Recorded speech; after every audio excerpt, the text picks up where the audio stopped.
Today in Toronto, an elderly man faces serious charges after a shocking incident at a local spy store.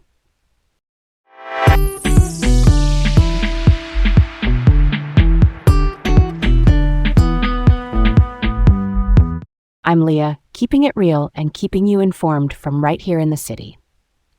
And I'm Garrett, staying curious and, ready to dig into today's headlines. Welcome to Laid Back Local, the news of the day with Leah and Garrett from Toronto. All right, let's set the stage for this one. First up, elderly man charged with murder after fatal shooting in Mississauga spy store. Police say a 70-year-old man, Howard Brodsky, a jeweler from Thornhill, has been charged with first-degree murder after a 62-year-old man was shot inside Spy Depot security near Kennedy Road and Matheson Boulevard. This happened Sunday morning, April 27th. First-degree murder means police allege it was planned and deliberate. Investigators say the attack was targeted, meaning not random. The suspect and victim likely had some form of connection. Brodsky reported himself to police afterward. Officers then arrested him, seized a Land Rover from his home in Thornhill, and he appeared in a Brampton courthouse yesterday. He remains in custody. That's so wild. A targeted attack inside Spy Depot Security, which is a specialty shop for surveillance and security gear. The victim was a 62-year-old man described as well-liked by nearby businesses. What stands out to me is that Brodsky reportedly turned himself in. That's unusual and, honestly, surprising. Why would someone do that after something this serious? It could be remorse, or he wanted to control the surrender. We just don't know yet. Police did say this wasn't random, which points to either a personal dispute or a business issue. That's something investigators will puzzle out through evidence and timelines. For now, the main takeaway is the community shock and the fact that police are treating this as a deliberate act inside a local business, in broad daylight. For anyone nearby that morning, that's terrifying, real talk. A quick note on process. Charged means accused, not convicted. The case now moves through court. Police will be combing surveillance footage, shell casings, digital records, all the things that help build a clear timeline. Okay, let's move on. Next up, breakthrough in 2024 Caledon murder case leads to arrest. Dufferin OPP, the Ontario Provincial Police Detachment serving Dufferin County, arrested a man named Jacek Trella in connection with the 2024 murder of David Robson. Robson, who was 65, was last seen March 21, 2024 in Melanchthon, reported missing March 25, and sadly on April 1, 2024, his body was found in Caledon, and his house had been set on fire. Trella is now charged with first-degree murder, arson, meaning intentionally setting a fire, and indignity to a body, which is a serious charge about how a body was treated. Investigators believe more people may be involved. They are still looking for Robson's vehicle, which has not been found. Trella's due in court in Orangeville on April 29th. That's a long, complex investigation. 2 years to land an arrest tells you there were a lot of moving parts and possibly more than one person. The surprising piece to me is police openly saying others may be involved. That's a pretty direct signal they're not done yet. Totally. And if you're wondering why a house might be set on fire in a case like this, it's often to destroy evidence.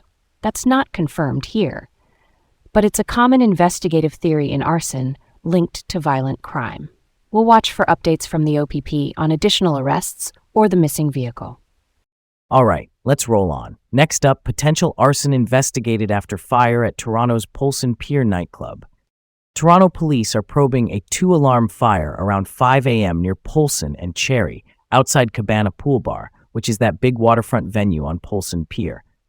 2-alarm just means more crews and resources were called in than a standard response. No injuries reported, and the site is being treated as a crime scene while they investigate potential arson, a deliberate fire. For a venue prepping for summer, this could impact operations, inspections, and safety checks depending on damage and what investigators find about origin and cause. Cabana is a huge summer hotspot, a place people flock to for day parties and the skyline views. It's good no one was hurt. The big question is cause. If this was set intentionally, why and by whom? And if not, what went wrong that early in the morning? Either way, forensics will look at burn patterns, accelerants, basically chemicals that make fires spread, and any surveillance from the pier.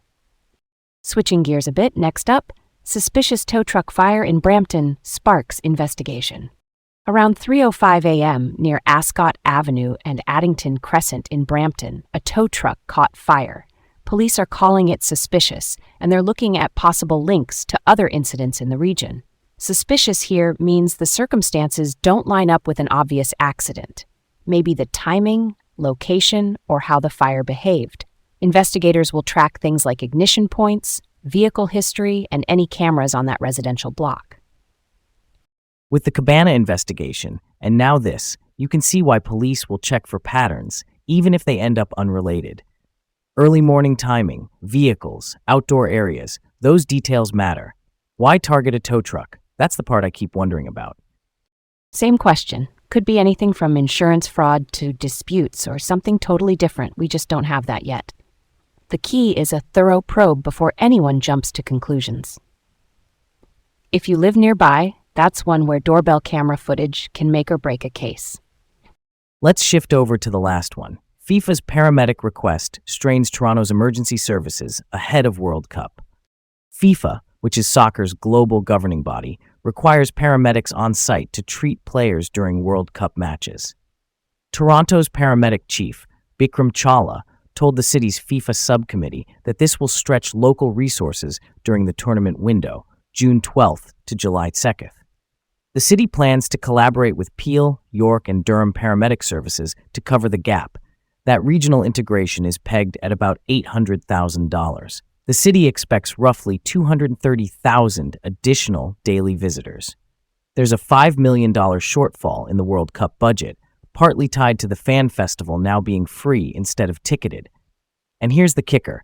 FIFA's demand is unusual compared to most events, where private medical teams typically handle on-field care. This one really resonates with me. On one hand, public safety at matches is non-negotiable. On the other, Toronto paramedics already run lean. The city approved a $52 million plan to hire 331 new medics by 2028, which is great, but that's long-term and the tournament is in weeks. Why not lean more on private medical teams for the players and reserve city paramedics for the broader public during game days? From what we're hearing, FIFA prefers standardized medical coverage and clear liability lines, which means official paramedic crews on site. The regional plan helps keep 911 coverage steady across the city while still meeting FIFA's rules. The cost is real, but so is the scale. With that many visitors, having robust medical coverage in and around the venues is, a must. So there's your big picture for today across the GTA, a lot moving at once and a lot still unfolding. And that's a wrap for this one. Stay safe out there, stay curious, and we'll catch you tomorrow from Toronto.